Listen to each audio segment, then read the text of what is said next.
Hello, everyone. Hope everyone's having a great day. Just give us a couple moments here and we'll get started.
Awesome. Well, why don't we get started here? Hi, everyone. Welcome to the December SMCC webinar surrounding purpose-driven partnerships. Today, our hope is to showcase our question of the day, which is how does cause get the spotlight when everything seems purpose-driven? And we have a fantastic panel for this important discussion that we're really excited to dive into. So let's get started. First off, I'd like to introduce myself. My name is Andrew Hardacre. I'm a manager at MLSC on the global partnership side in our partnerships development division, and I'm very happy to be the host for today's webinar. Before we begin, we encourage you to reflect on the history of the land that you are watching from. I'd like to acknowledge that I'm currently located on the treaty lands and territory of the Mississaugas, of the Credit and traditional territory of the Anishinaabe, the Wendat, and the Haudenosaunee land. I'm grateful to work on this land. Before we jump in, again, using YouTube, all questions for the panelists can be inputted on the chat box on the right-hand side of the video. Please note that if you click hide chat, you will not be able to see the attendees' comments or participate in the Q&A section. So make sure that you have that around. And then if you are experiencing any tech issues, please reach out in the comment section, and our team will assist you with anything that you may need. Again, a reminder: this session is being recorded and will be made available to all registrants to view following today's webinar. Before we jump in, just want to take a moment to recognize all of our partners: Canadian Tire, CIBC, Kruger, Live Nation Canada, MLSE, Rogers, Scotiabank, Wasserman, and XMC. Without the support of these wonderful foundational partners, we would not be able to host these events. So please continue to support these organizations. And lastly, now let's jump into the Market Watch hosted by Laura Janes.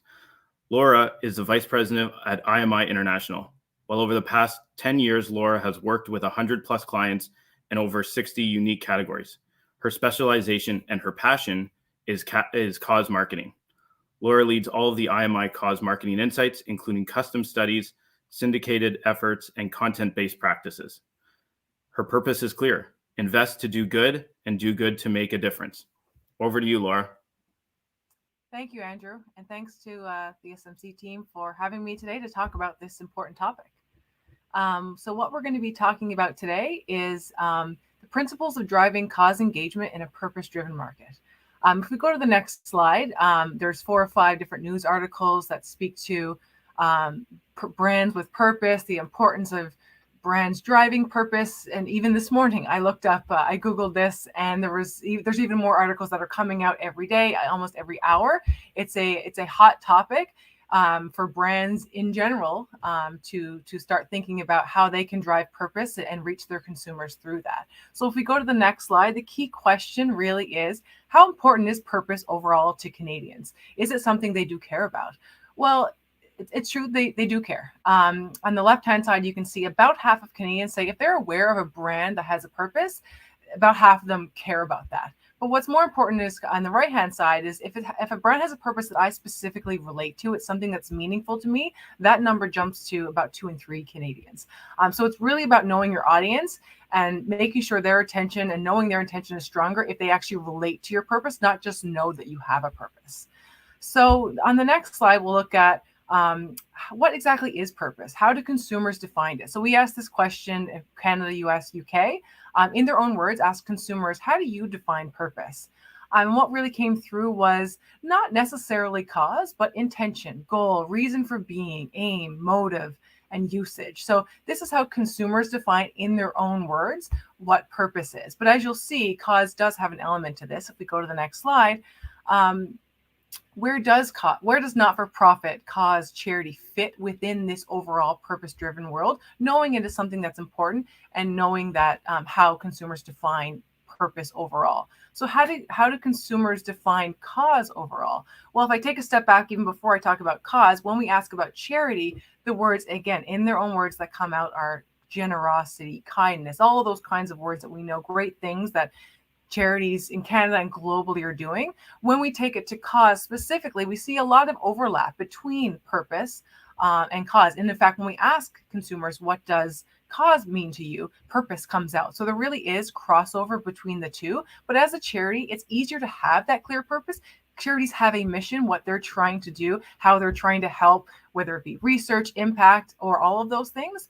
So it is easier to have that clear purpose as a charity. So if we go to the next slide, you'll see that when it comes to purchasing, purpose and charity are similar. And you'll see over the next couple slides that they are not similar, but from a purchasing a brand perspective, about half of Canadians have said that they would purchase a brand if they have relevance as it relates to a purpose or a charity. So important as it relates to both specific areas. But if we go to the next slide, the key question really is, yes, charity can drive purchasing, but can it do so much more than that? And the answer is yes. So what we found is that if you go to the next slide, 93% of Canadians say cause is important to support. So if we go back to the beginning, we found that about half of Canadians said that purpose is something they care about, and 67% if it's something they relate to. For charity and cause specifically, 93% of Canadians say this is something that's important to support, regardless of where they're from, where they live, what their background is. It's an area that Canadians and global consumers really are passionate about. And if we take that one step further on the next slide, you can see that there's many different ways that Canadians engage in charities. It's not just obviously about going to a store and maybe purchasing a product because it supports a charity. There's many ways to engage. Donation obviously being a key element, volunteering time, fundraising. From a partnership perspective, brands can partner with charities on a lot of these different areas. And one of the things the panel will talk about later is pivoting and shifts as a result of what we've all gone through over the last 18 months. And one of the things that many events, including charities, have done is they've had to take a lot of their events online to the virtual, whether it be hybrid or 100% virtual. What we've seen is actually a lot of charities have benefited from that in the sense that they've actually been able to broaden their participant base by speaking and engaging people that may not have had time on, whether it be the Ride for Heart or Relay for Life or whatever it may be.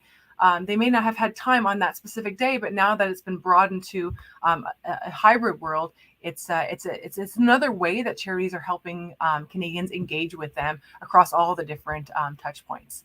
So if we go to the next slide, the key question then is, what are the key drivers or building blocks of engagement, whether you're a brand or whether you're a charity? So the next slide shows that while we saw that purpose and cause I relate to is important to about half of Canadians, trust, which is another topic that you'll see come up throughout the course of the next hour. Trust is particularly important for any brand, but it's also particularly important for cause. And I've had many discussions with clients in the charity space around what does trust mean? What's the importance of it? How do I demonstrate that? So again, we went out there and we asked consumers in Canada, on the next slide, what does trust mean as it relates to charities? And what came back, again, in their own words, this is not us, teeing up those words: accountability, honesty, knowing where the money goes and comes from, and transparency. So it's really about demonstrating where the money's coming from as well as where is it's going. So consumers really are holding charities to a high bar. And we see many charities that Canadians have great trust for, but that said, there are others that we see that are not as strong. So it's important to understand, what does trust really mean overall, but even more specifically within your space. And if we take this a step further, one of the things we've seen in the charity space, specifically on the next slide, as it relates to what drives engagement with charity, here are the top 5. 2 of them, and in fact, the top 1 is transparency about where the funds go. That's linked to trust, as well as number 4, knowing where they get their funding. So trust is crucial within this space for any brand as it relates to purpose, but specifically within the charity space. The other area I wanted to point out here was clear and measurable results, because I will touch on that in the next minute or two.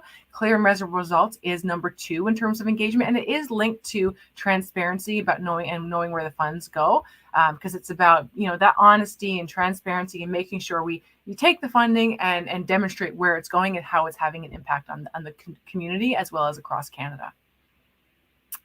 So the next slide, we'll talk about specifically, so purpose is important. Charity has a particularly important relevance as it relates to this purpose-driven market. But where do charity partnerships fit in?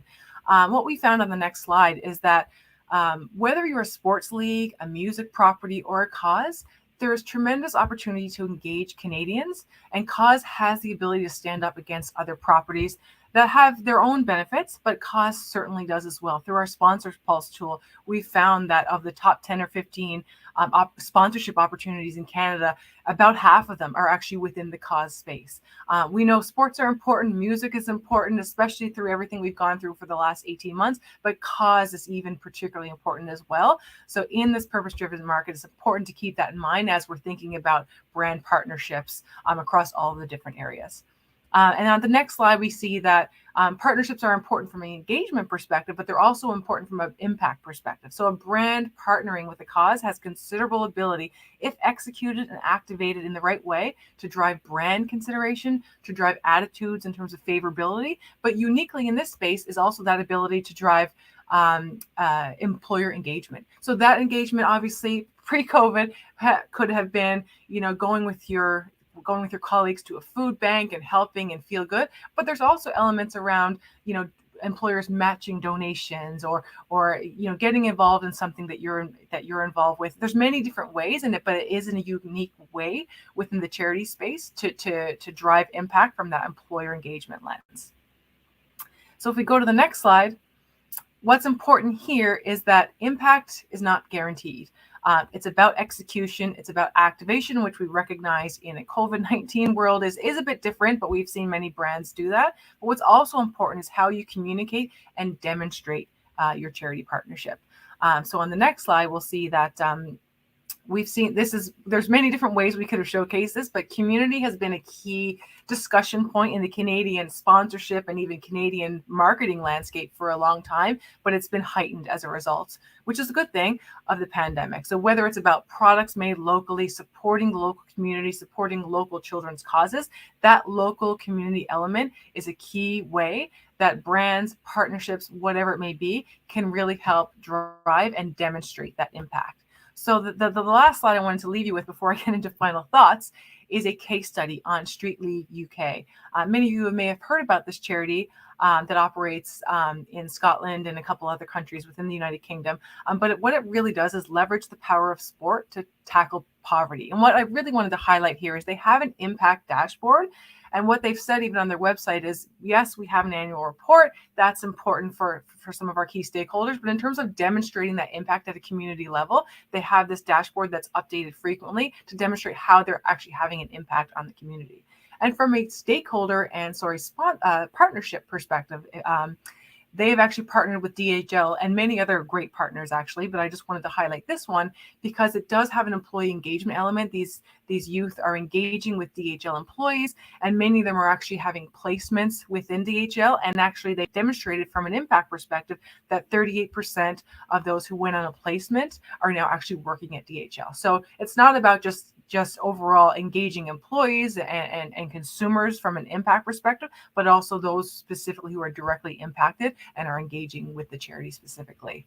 So just some final thoughts before I hand it over to the moderator and the panel. What does this all mean? Well, in a purpose-driven world, cause charity is still very important and a very relevant space to Canadians, to the community, regionally, wherever you are in Canada, and even globally, it's important. Trust is a key building block for any brand. It's particularly important in this space, as we've seen.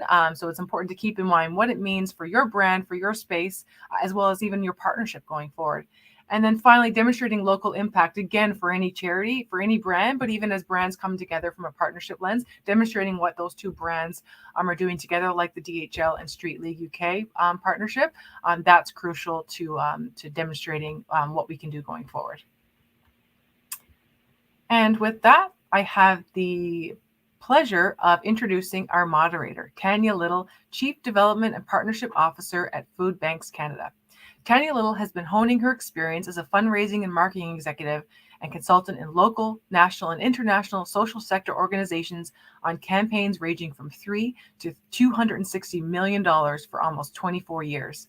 With Food Banks Canada for 8+ years, Tanya spearheads strategy and execution of all national revenue and food generating initiatives, supply chain, and innovation portfolios. She's responsible for leading transformational growth during her tenure to benefit the almost 5,000 independent organizations that make up the food banking system in Canada and in service to the 1 million+ people who visit food banks each month. In addition, she drove the strategy and execution of Food Bank Canada's special COVID-19 response fund, raising over $160 million and inspiring over 160,000 new donors to support their mission in 1 year and help to relieve hunger today and prevent hunger tomorrow. Tanya is currently serving as co-chair on many different boards, and more specifically was awarded one of the 50 Canadian Report on Business Best Executive Awards for 2020. Previously, she served at the executive level of the Association of Fundraising Professional, locally, nationally, and even internationally, AFP Foundation for Philanthropy, and with Planned Parenthood Toronto as an executive board member and chair. And if that's not enough, she's also a mom to 5 and a joyful grandparent to awesome grandkids. Welcome, Tanya. Thank you so much, Laura. And I was taking avid notes as I was watching your session today, because this really does speak to the core of what we are going to be highlighting and talking about for the rest of this session. The great part is we get to kick it off with a really dynamic and sensational first speaker. So I'd like to introduce Susan Irving. Susan is an industry leader with a deep passion for brands and a reputation for delivering exceptional business results through strategic integrated marketing, campaigns, just very broad and deep. Now, as the Chief Marketing Officer for Kruger Products Limited, Susan's responsible for leading the marketing team to set the vision, strategic direction, and drive business performance across Kruger product brands and marketing activities in Canada and the US. Susan's an accomplished and award-winning senior marketing executive with over 2 decades of experience and working for some very top-notch, top 100 companies across the globe. She's got this strong passion for both brands and I think building teams, and you're going to hear that come across in her cases. In addition, I would be remiss if I did not highlight the fact that not only has Susan been recognized for a lot of awards, but she is in fact the Canadian Marketing Association 2021 Marketer of the Year. And I know I had the privilege of seeing Susan achieve that and be recognized for that award. And we can't forget the fact that on top of an insanely busy job, huge portfolio, and delivering incredible results, she's also a mom to 2 young boys. So over to you, Susan. Thanks, Laura, and welcome everyone to today's session. I'm thrilled to be here. have a lot of passion, obviously, for sports marketing as well as cause. I spend a lot of time volunteering in the hockey space, and I think it's really important for us, not only in our careers, but to volunteer and to give back as well. So as Laura mentioned, I work for Kruger Products. I'm currently at home right now, so I apologize if there's a little bit of background noise, as my team always knows here. I've got a dog that might bark, and today I've got painters upstairs. So if there's a little bit of background noise, I apologize. So a little bit about Kruger Products. I've worked for Warner Lambert and PepsiCo and Coca-Cola and different Fortune 500.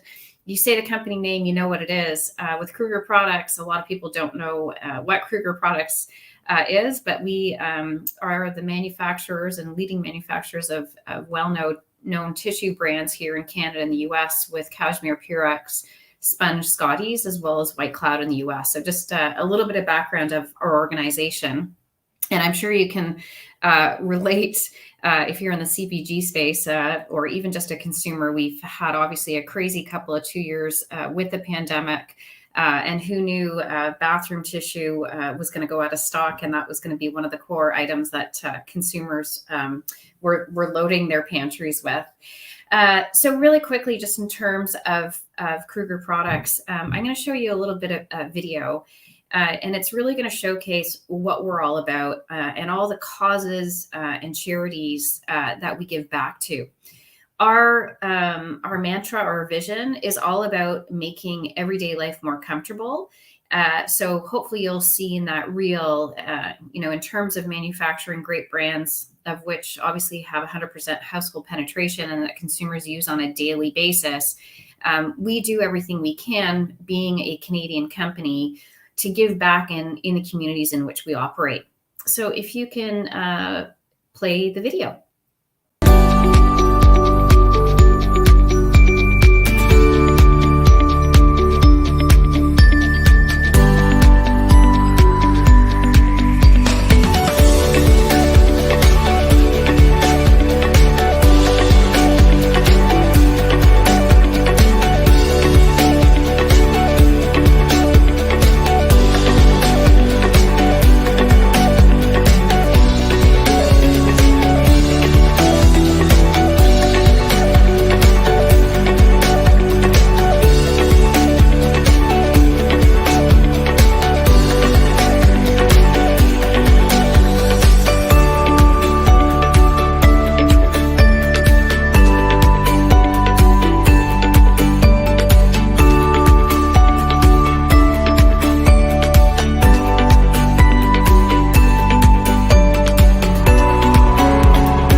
So hopefully you recognize some of the campaigns and initiatives that we've put in the marketplace, be it the Cashmere Collection, our 40-year partnership with the Scotties Tournament of Hearts, or even some of the initiatives that we've done with the NHL when it comes to rolling it forward. So I look forward to discussing purpose and trust and cause marketing later this afternoon.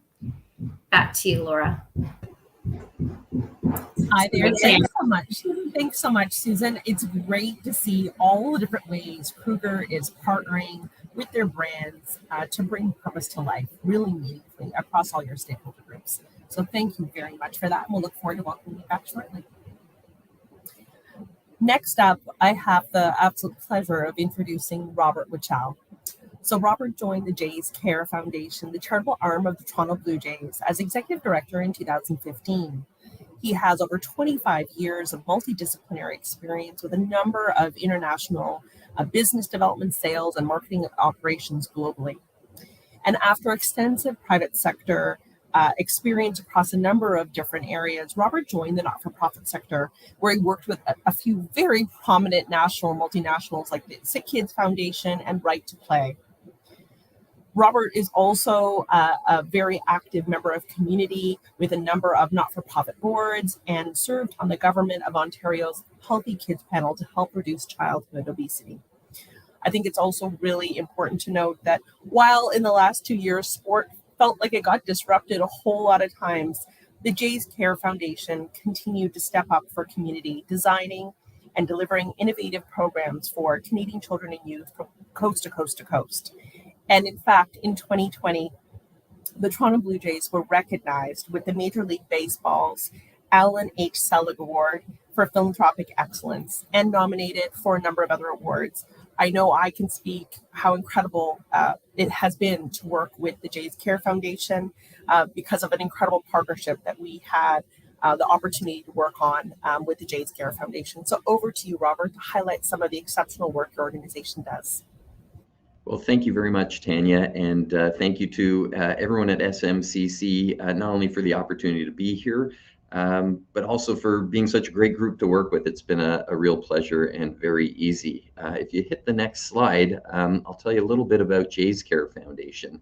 As Tanya mentioned, we are the charitable arm of the Toronto Blue Jays, and our vision is a level playing field for kids all across Canada. And I think as the pandemic has shown, it's not a level playing field, and kids who are already facing barriers, their barriers just grew higher and higher and higher. And being part of the Toronto Blue Jays organization, being part of Major League Baseball is a huge privilege, and we feel a huge obligation, responsibility to invest in the communities that really support the Blue Jays. And so as you can see on the map there, we run programs from coast to coast to coast. And 7 years ago, our board of directors made a huge decision, and we look very much different than I think most professional sports foundations, insofar as we decided to insource a lot of the work that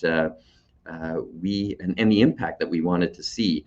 And so our team is over 30 people. So we look more like a Kids Help Phone or a Food Banks Canada organization, where we're not just granting money, but we're actually designing and delivering programs. If you move to the next slide, you can see that the kids that we work with are facing huge barriers in their lives. Children, youth living with disabilities.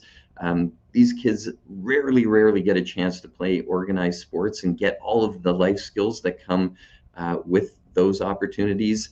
We work with girls, a lot of new Canadians who don't have the opportunity to be in a safe space to get involved in sports. We work with Indigenous children, youth, many of whom are coming to bat with two strikes against them, to use a baseball analogy.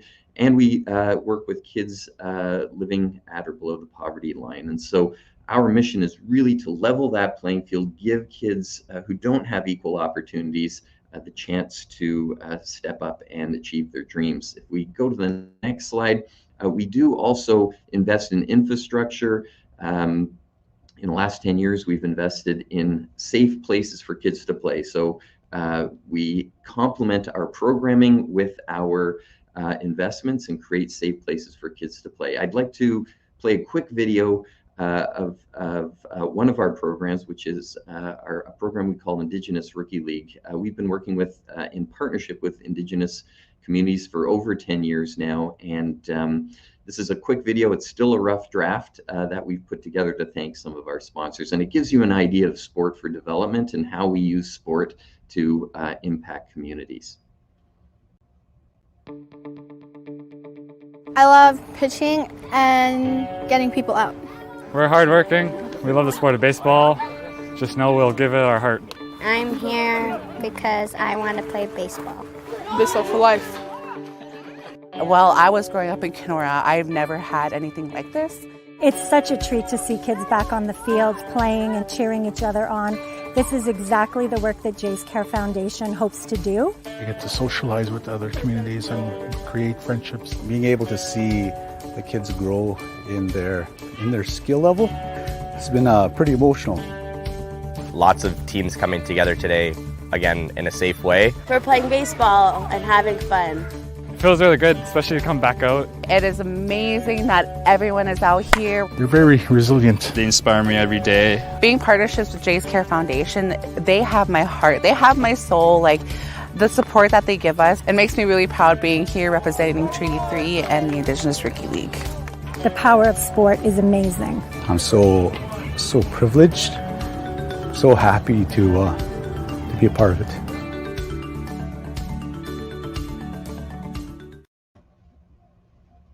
So with that, I'll pass it back to Tanya. I'm all verklempt here. I'm flushed and emotional having just watched that, because the power of sport is so incredible to transform young people in their confidence and in their ability and build community. Robert, thank you so much for sharing that awesome example with us today, and we'll look forward to engaging back in the panel in a few minutes. Next up, we have Paul Dolia. Paul joined Sun Life in 2010, and in 2014 was appointed to become the Assistant Vice President for Global Partnerships. That is not a small role by any stretch of the imagination. And Paul has been instrumental in driving significant and prominent programs across Sun Life, including their signature Team Up Against Diabetes strategy. Under Paul's leadership, they built an incredible partnership in 2017-18 with the Toronto Raptors, and Sun Life proudly expanded their long-standing partnership to include the first jersey patch sponsorship in the team's history. On the arts front, Paul has led the development of innovative national programs such as the Sun Life Musical Instrument Lending Library Program, one that's close to my heart, building the opportunity for millions of Canadians to borrow an instrument from their local library free of charge. And Paul has also played a huge role in helping Sun Life move towards social impact measurement framework, implementing new and innovative mental health initiatives, and leading a regional Asia sponsorship strategy, and taking a lead role in the philanthropic response to diversity, equity, inclusion, because Paul doesn't have enough to do. In addition to that, again, I want to highlight the fact that Paul has 2 kids that keep him busy outside of his work job, which is big in scope, and we'll look forward to hearing what Sun Life's got you keeping really busy with.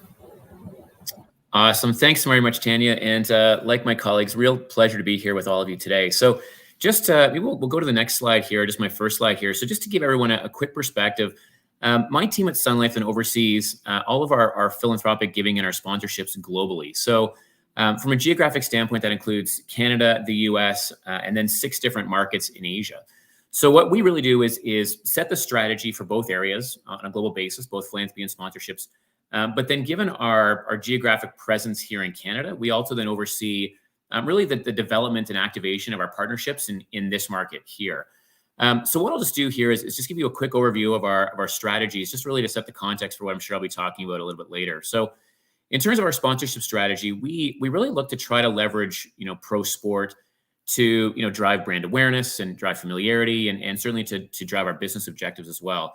And, the main reason we use pro sport is really there is a seamless connection in this conversation today about our purpose.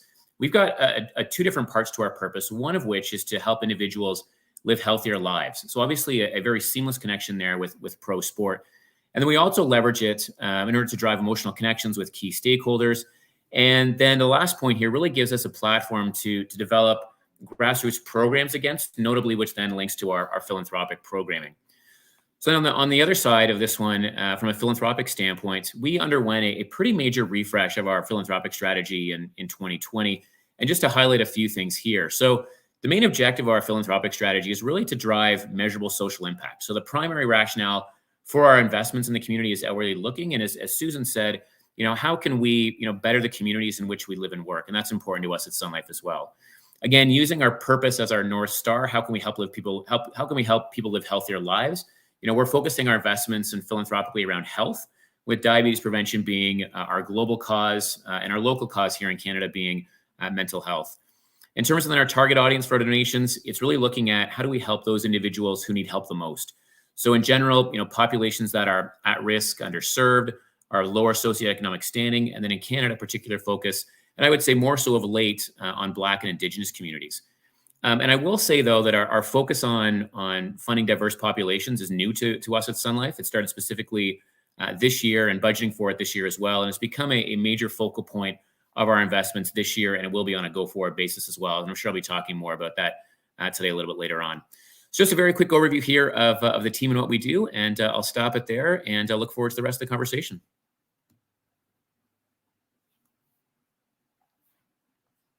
Oh, I think you're just on mute there, Tanya. Knew it was going to happen once. Dang it. Was doing my best. Sorry about that, guys. Thanks so much, Paul, for sharing that overview of Sun Life's work. I do think, you have an interesting vantage in the role that you do, because you're really taking both that global and local perspective. And I think really looking at how you bring Sun Life's purpose to life every single day in every activation that you're doing. So again, we'll look forward to welcoming you back in a few minutes to hear your perspective on our key questions for today. Next up, we have Jenny Ewan, who is the Vice President of National Partnerships and Chief Community Officer with Kids Help Phone. The pandemic brought a necessity, I think, to pivot for all of us, but Jenny really saw a silver lining amidst this global crisis, and has been witnessing the commitment of our partners to young people in Canada. And she truly believes it's been a real privilege to be able to serve in her capacity. So Jenny is responsible for the strategic development of advancement that connects communities across Canada. And she joined Kids Help Phone in 2005. So I'm sure, Jenny, you've had an opportunity to see the organization transform so much in your time with them. Jenny is a proud mom of two little humans, she said, with very big personalities in elementary school. And they really, I think, fuel for her the commitment to evolving the village in which she continues to raise her kids and her family and adapt with them. Undoubtedly, the journey at Kids Help Phone has made her a stronger parent, a more present parent. And Jenny, we really look forward to hearing how your purpose partnerships have been brought to life with Kids Help Phone. I feel anxious all the time. I can't focus. They think I'm doing it for attention. So now I put on a fake smile even when I feel alone and broken. Sometimes I scream into my pillow so no one can hear. They say just calm down, but I'm the one who's sinking.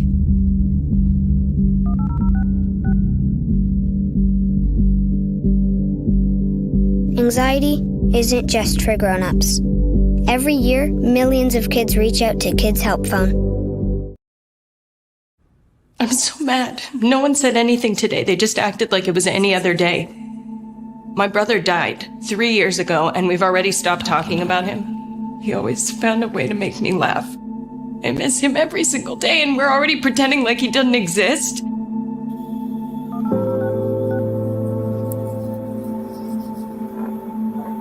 Grief isn't just for grown-ups. Every year, millions of kids reach out to Kids Help Phone. Hi, everyone. Thank you so much for having me today, and thanks for the intro, Tanya. As you can see here, the videos really introduce the conversations that we are having with young people every single day. What the pandemic did for us was it actually increased all of the partners and corporations here. If you can imagine your business growing 137% in a year, that's pretty significant. That happened for us literally what feels like overnight. And so actually in the last 2 years, we've had over 9 million connections with young people in Canada. The videos really articulate the types of conversations we're having. Oftentimes people say to us, it's really great that you're there for those kids, other people's kids. But the reality is the challenges that we have experienced as young people growing up and now as adults, that is now projected and actually equally as complex, if not more complex, for young people. One of the things that we've really prided ourselves on in understanding the growth in volume is that it is actually a significant sign of trust from young people.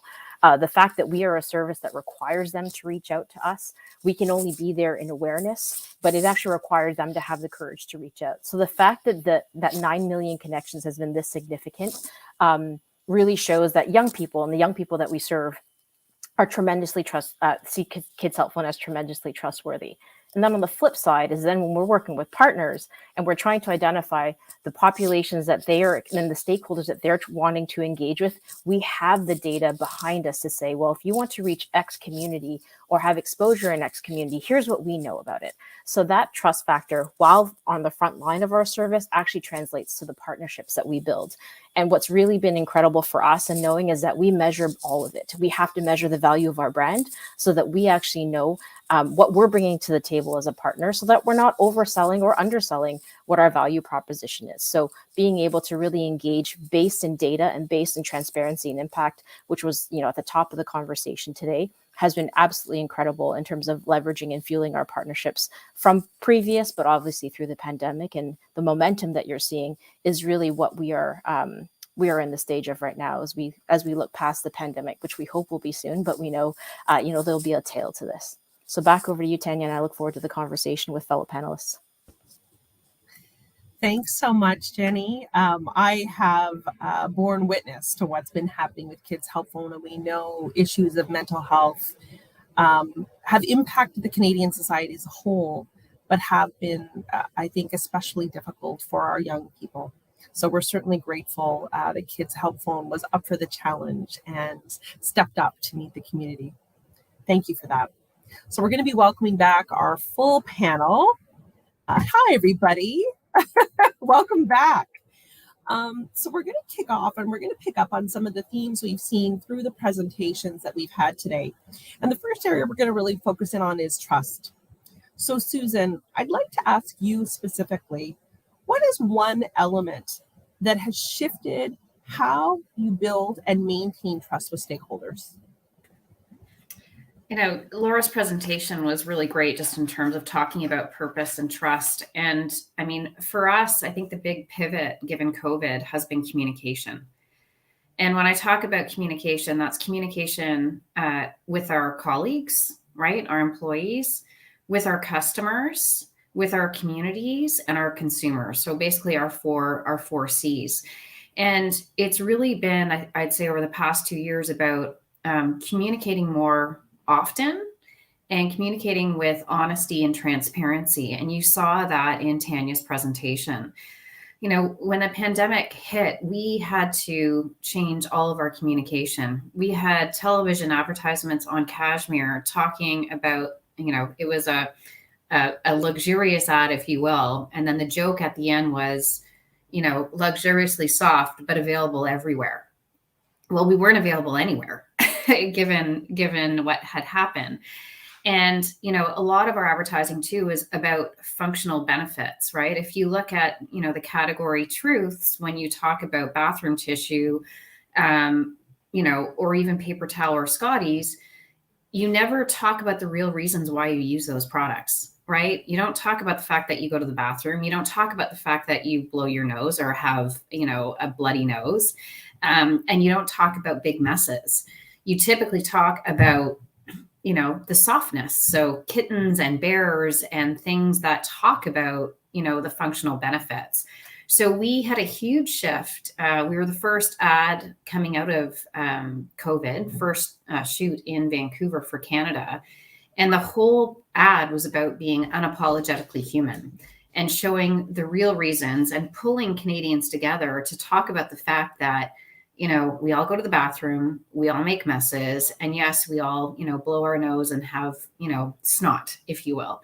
So a lot of it really was about being honest and transparent and communicating, whether it's about what our brands stand for and why you use them, and we're all the same and we're all human, going back to, Maslow's hierarchy of needs. Talking to our colleagues to make sure that their safety was number one through COVID. And then, number three, which I'm very proud of, is our customers and how we shifted to really build trust with our customers.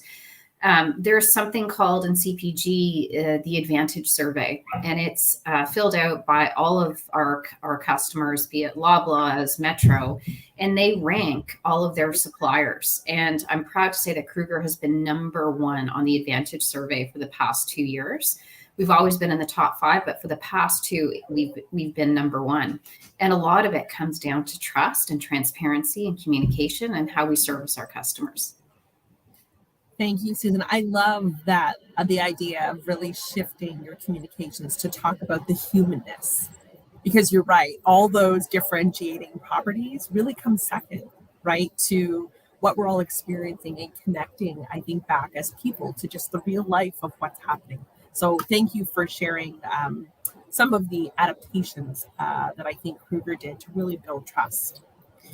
So I think, we were living, I've often talked about the fact that we were living through two concurrent pandemics. We had everything that was happening, and unfortunately it's still happening around COVID. And then we also had a real awakening happening in societies across the globe around race, inequity. These are really big, complex issues. And unfortunately, just with the times that we were all living in, we saw huge shifts and moments happening. So, Paul, I'd like to really hear from you. What and how did Sun Life shift and pivot towards equity, diversity, inclusion? And I will say, you already highlighted, Paul, reconciliation. It sounds like Sun Life was already kind of a leader in that space. And I'd love to know really just what was different now versus what it looked like before. It's a great question, Tanya. And I think you're right. I mean, we are living through, a bit of an awakening, I would say, when it comes to diversity, equity, inclusion, which I think is very much needed. And if I look at my role going back 18 months ago, quite candidly, I was spending very little time thinking about or working with, community organizations that serve diverse communities. And now I think, it might be 50% of my time is actually devoted to that exact same thing. So if I look back then pre-pandemic, a lot of the programs in which we invested actually impacted diverse communities, but we didn't actually approach them with a DE&I lens first. So for example, we'd have, diabetes prevention programs running for the South Asian community or for Indigenous youth, but we approach those as being diabetes programs, not necessarily programs that would ladder up to a broader DE&I philanthropic strategy. And then, last summer, the unfortunate and tragic murder of George Floyd happened. And I think, for us at Sun Life, and I think for a lot of people on this call, I'm sure it was a wake-up call. And I think we became suddenly very aware of what we weren't doing. And, we recognize then, and we still do now, that we don't have all the answers, but we know we want to do more. We know we need to do more. And, while we had some very quick donations right after, Mr. Floyd's murder that we got some additional funding for internally, my sentiment right from the beginning was this can't be something that we just do once, and we can't be something we just do to tick a box. It's got to be something that becomes an integral and really a key component of our philanthropic work going forward. And happy to say that that's what we've done this year and what we're projecting to see going forward as well. So, what we did is we established a DE&I line item in our budget for the first time ever, not just in Canada, but globally as well. And we invested about $2 million this year in community organizations that help diverse communities, which, to give you some perspective, is about 15 to 20% of our budget. Again, it's not enough, but it's a start. And I think what we've learned are a lot of things here when it comes to our DE&I partnerships. And maybe just I'll mention a few here. I think it's so important that we need to listen and learn from these community groups, because they're going to understand their needs better than we will. We need to be open. We need to be honest. We need to be vulnerable in our conversations. I think that has been one of the key learnings for us. Another one is it's not just enough to give a check. If we want to generate, real change and real social impact, we need to think about how we can help these organizations build capacity. And, in that same vein then too, that the measurement of success or even, attribution for our donations is going to look different with these grassroots organizations than it might with perhaps more established charities. And then one of the things we've been working on more so of late is really challenging our historical giving practices, because we've been around for 150 years. And quite frankly, the way that we do things is still a little dated. And so we've been looking at things like, allowing ourselves to give dollars to grant making organizations and trusting these people in these communities will have a better understanding of where our dollars can go to make the biggest impact versus assuming that we know. We've just actually gotten approval from our executive team and our board that we can start to look at how do we start to invest dollars in not-for-profits instead of 100% going to registered charities, because we've learned there are these endemic barriers that exist for community organizations helping diverse communities to become registered charities. And then finally, we're becoming more comfortable that the indicators of success of these partnerships are going to look different. So from my standpoint, the last thing I want to do is candidly sit here and pat ourselves in the back for what we're doing, because if I look back historically, we don't have a great track record in funding diverse communities. But what I can say is I do think we're starting to make some meaningful progress that needs to continue, and it will continue as we get into 22 and beyond. Paul, thank you. I appreciate kind of the humbleness that you're coming at this, but Sun Life has actually taken some fairly bold steps, both in dedication of their budget, in recognition of how maybe their brand and profile is going to be seen in community. And I'm going to say the boldness in letting go of control a bit. That is actually a pretty massive step towards recognizing that communities know best how dollars can be used to drive forward and empower their missions. So thank you for sharing some of that. Robert, your video, again, still feeling a little emotional. I got all the feels from the video, but I'd love to hear a little bit more about how you're working with, in community to really impact those local communities and empower those local communities to success. Yeah, thanks, Tanya. I think Paul hit the nail on the head.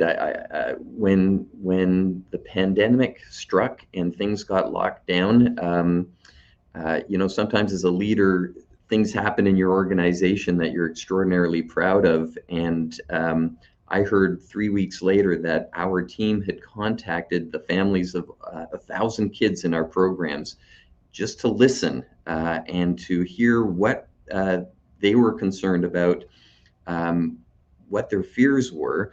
And when you work with, for example, Toronto Community Housing, where we've had a 30-year partnership, we've built very strong ties with communities all across Toronto, and we know that these families have precarious work.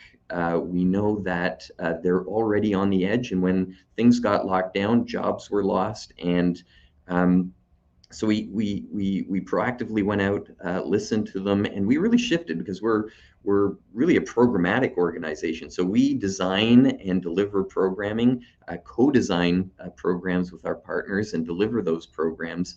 But we knew that there's some sort of very primary needs that needed to be met. And so through this outreach and listening to our beneficiaries, we knew that financial insecurity was an issue, food insecurity was an issue. We knew that, and the number two issue was really anxiety and concern for their kids. And so, a lot of the people involved in this conversation have been incredibly busy. And you talk about, the shift before the pandemic and after. Really, for us, we've been working on equity, inclusion, diversity, reconciliation for a decade, and I think for everyone on this call, it was really an interesting moment where we're saying we've been screaming this from the rooftops, and finally, people are listening. And there was a bit of an avalanche, and you heard about the growth at Kids Help Phone. We experienced it as well because we have that trust, and we do run our programs with a great deal of transparency. And a lot of the corporate partners that work with the Blue Jays or with Rogers, who are some of our biggest partners, stepped up and said, hey, we want to make an impact. We know you're in these communities. We know you're listening. And when we told them what we were hearing, they're like, tell us how to help. I think you hit on a few. I'm not going to be able to hit on all the good things you said, Robert, but I do think one thing that I really picked up on is what you really highlighted for me is how complex and interconnected all of these systems are, right? And how the pandemic created a crisis in a number of spheres for people, right? Housing challenge, financial challenge, food challenge, mental health challenge.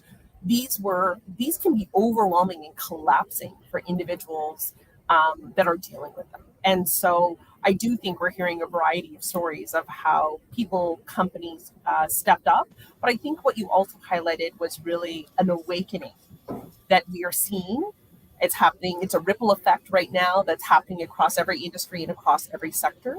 And I'm personally really excited about what's next. Jenny, over to you. When you talked about the growth, I, like you, had kind of an insane 2 years. I'd love to say I got white hair only in the last year, but it felt like that. But I would just say that growth, explosive, for social sector organizations that were on the front line, like Kids Help Phone. And I'd really love to know from your perspective, you talked about having to be agile, right? And having to be adaptable, and how you guys had such a plethora of increase in the number of youth that needed your help. I'd love to know what's shifted in how Kids Help Phone's going to move forward with regards to your planning and your execution. How are you going to keep adapting? It's a great question and a loaded one, but I'm going to answer it. In our business of serving young people, steady state is actually not an option. You have to keep up with them in terms of issues, and you have to keep up with them in our world of how they communicate. Once you're irrelevant in any of those states, they stop using us. And so volume, and we've seen in our history that happen. So the ability for us to stay nimble is absolutely important. What we weathered this 137% increase is we more than doubled our staff. We more than doubled our volunteers. So we went from 2,000 volunteers to 4,000 volunteers in a matter of about 9 months.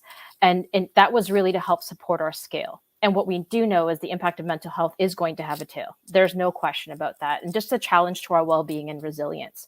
But what we learned is while we can stay true to our strategy, which was before, which is innovation, maximizing access, ensuring that all the communities that we have talked about in Paul and Robert's conversations is around our access should be equitable across every single population in Canada. Everyone needs this support. So while we're scaling there, we actually have to look under the water, so to speak, and solidify the foundation of that iceberg. So what's under the iceberg is really what our focus will be. We have to know what our strategies are and stay true to them. But at the same time, actually, we have to scale our foundation, which has been a significant challenge for us. So I like Paul's comment around capacity building. We are unapologetic. I'll use Susan's campaign. We are unapologetic about asking for capacity building and solidifying that foundation in order for us to build impact. And I would say that's a key message that I hope everyone on the, listening in today, as we represent, a few of us represent the charitable sector, capacity building is really important to deliver impact. You can't have one without the other. And so that's the element that we are shoring up while we are needing to stay nimble for young people. I was like, ditto, ditto, ditto. Jenny, yes. Thank you for summarizing a lot of my thoughts as well, representing the social sector. So just given time, we're going to wrap up. I'm going to actually be a little more spontaneous for my folks at the end. If you're thinking about one learning as you look forward, and rather than give me a big, long diatribe, I'm going to actually ask you instead for a word that's reflective of how you're looking forward. Who wants to jump in? One word, I'd say sustainable. Thank you, Paul. Robert? I'll say, there are too many words, but I'll say authentic. Thank you. Jenny? I'm going to say 3 words, measure for impact. Oh, love that one. Susan? Yeah, I'm going to say a couple of words, which is take calculated risks. Love that one. Thank you. I want to just say, I have a feeling we could have spent a lot more time than an hour talking, sharing, and exchanging ideas today. I'm so appreciative of all of the insights and commitment that each of you bring to serving to your purpose. So thank you so much for that. I'm going to hand it back over to Andrew to close us off. Amazing. Thank you so much. A massive thank you to the entire panel that joined us today. What an incredible discussion, and Tanya for leading the discussion as well around purpose-driven partnerships. That was really educational, and I believe everyone took a lot away from that. So thank you to everyone here. Just in closing, SMCC values your input and will be deploying a post-event survey following today's webinar. We would appreciate if you could take a few minutes to fill out the survey by scanning the QR code that you see on your screen right here, the return of QR codes. Your feedback is critical in helping us improve future events and continue to bring thought leadership that helps us and organizing key success for everyone, both personally and then professionally. We also want to know if our members are starting to get more comfortable returning to more in-person or hybrid events in 2022. So you can expect a separate survey coming out shortly after, gauging your thoughts and interest on this specific topic. So from everyone at SMCC, thank you very much for attending. What a great discussion today. Have a great holidays, everyone, and we'll see you in 2022.